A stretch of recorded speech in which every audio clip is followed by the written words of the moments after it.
Nessa aula eu vou te ensinar como ligar um motor trifásico em uma rede bifásica, isso através de um inversor de frequência da Brasiltec.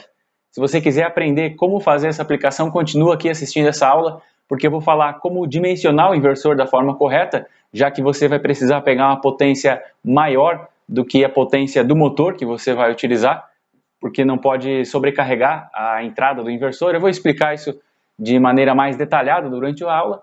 E também vou ensinar como parametrizar o inversor para que ele aceite essa alimentação bifásica e não fique acusando, alarmando por falta de fase. Se você gosta do nosso conteúdo, se inscreve aí no canal, ativa o sino de notificações e não deixa de dar o like também para nos permitir continuar gravando as nossas aulas. E lembrando que essa aula aqui faz parte de um curso gratuito que eu estou postando tanto aqui no YouTube quanto na Universidade Brasiltec. Lá na universidade as aulas elas são atualizadas de acordo com a necessidade. Se de repente algum conteúdo específico está gerando um pouco de dúvida, eu regravo a aula e atualizo lá, enquanto que no YouTube eu não consigo. Então não deixe também de se inscrever na Universidade Brasiltec, o curso lá também é gratuito e as aulas, além de estarem atualizadas, são postadas antecipadamente. Então se inscreve lá também, o link está na descrição do vídeo. Pessoal, o entendimento que se precisa ter para trabalhar com motores trifásicos sendo alimentados por uma rede bifásica, através de um inversor de frequência, é que a corrente na entrada do inversor ela precisa se manter igual ou menor a qual ela foi projetada. Então tem que tomar esse cuidado.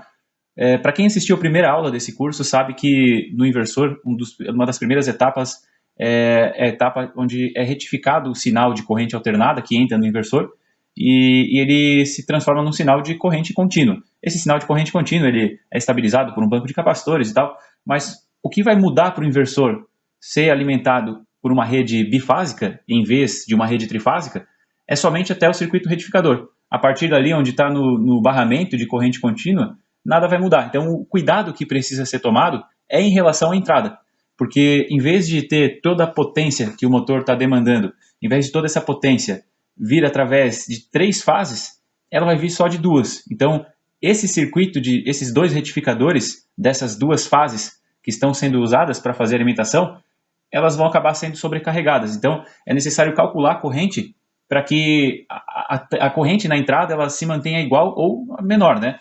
Eu vou pegar um exemplo aqui, eu vou fazer o cálculo aqui para demonstrar o que é necessário ser feito, é um cálculo extremamente simples, mas tem um macete que deixa isso mais fácil ainda, que dá para fazer cálculo de cabeça tranquilamente, porque é muito simples mesmo.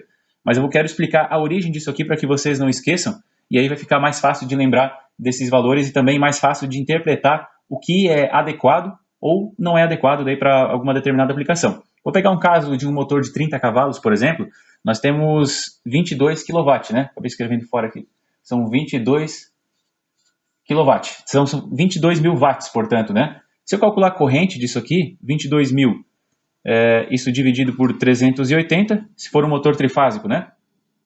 Vezes 1,73, que é a raiz de 3, vezes 0,9, que é o rendimento, aqui estou pegando um rendimento qualquer, eu vou colocar um fator de potência aqui de 0,7. Esses valores aqui, se variar um pouco, não vai mudar para a essência do cálculo que eu estou fazendo. Mas vamos lá, 22 mil watts dividido por 380, vezes 1,73, que é a raiz de 3, 380 é a tensão, né? 0,9 e 0,7, rendimento e fator de potência. Isso aqui vai dar 53,1193 amperes. Então esse cálculo aqui é para saber a corrente de um motor trifásico de 380 volts de 30 cavalos, ou seja, 22 mil watts, 22 kW. Caso esse mesmo motor aqui seja alimentado com uma rede bifásica de 440, esse mesmo motor não, né? Um motor com mesma potência. Um motor de 30 CV, da mesma forma, né? 22 kW, 22 mil watts. Se eu alimentar esse motor aqui com 440, então a minha conta vai ser assim, 440, não vou multiplicar por raiz de 3 porque é um motor bifásico, vou fazer 0,9 que é o rendimento e 0,7 que é o fator de potência.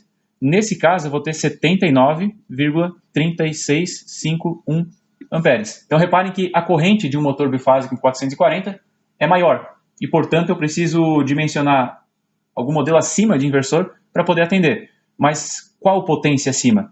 É fácil de saber. Aqui nós fizemos o cálculo. O que eu preciso fazer? Se eu dividir esse valor aqui, ó, 79, deixa eu fazer aqui, ó, 79,3651 dividido por 53,1193, o resultado disso aqui é 1,4 1,49. Ou seja, 1,49 é um fator que eu preciso utilizar para descobrir qual potência acima que eu preciso para escolher na hora de comprar um inversor. Reparem que, como eu dividi esse valor de corrente por esse, e a potência ela é proporcional à corrente, então se eu multiplicar esse 1,49 pela potência de 30 cavalos aqui, eu vou saber qual inversor que eu preciso comprar para atender essa aplicação aqui e alimentar esse motor, então, bifásico 440. Né? Então, vamos lá, 1,49 vezes 30 cavalos, né, que é o motor, eu vou chegar no valor de 45 aproximadamente CV. Então, em vez de 30 cavalos, eu preciso pegar um inversor de 45 cavalos para atender. Esse inversor de 45 cavalos não existe, né? Nós temos 50 cavalos, então se considera 50 cavalos.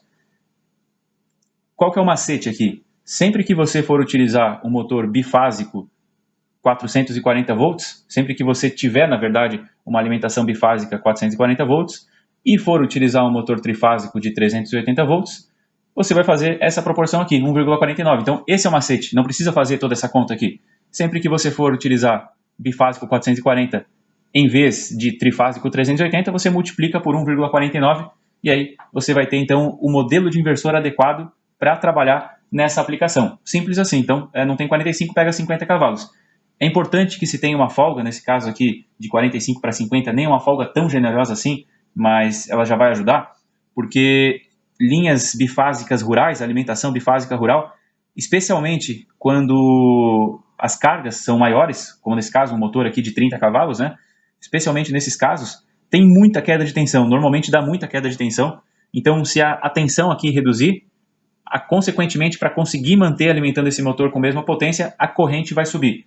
Então, a corrente subindo vai dar sobrecarga tanto no inversor quanto no motor, né? Na verdade, no motor não, porque o inversor ele acaba compensando isso aqui, já que está recebendo uma tensão mais alta, mas o inversor vai ficar sobrecarregado.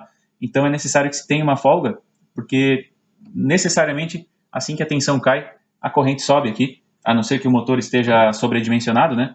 Mas é fundamental que se tenha essa folga para proteger o inversor. Caso nós tivéssemos uma aplicação onde, em vez de 440, nós tivéssemos um bifásico de 380, vamos supor que fosse 380 aqui, em vez de 440, duas fases, né, de um sistema trifásico, o que vai acontecer aqui?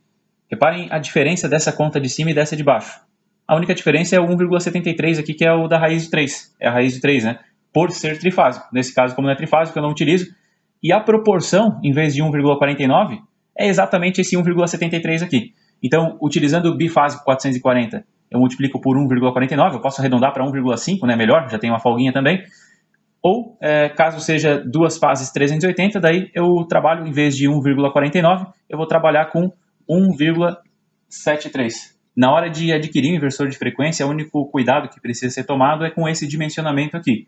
Mas na hora de utilizar é necessário que se desabilite a proteção contra a falta de fase na entrada, porque nesse caso vão estar chegando somente duas fases no inversor e, portanto, vai estar faltando uma fase, né? É necessário que se desabilite essa proteção contra a falta de fase para que o inversor ele não entre no estado de alarme.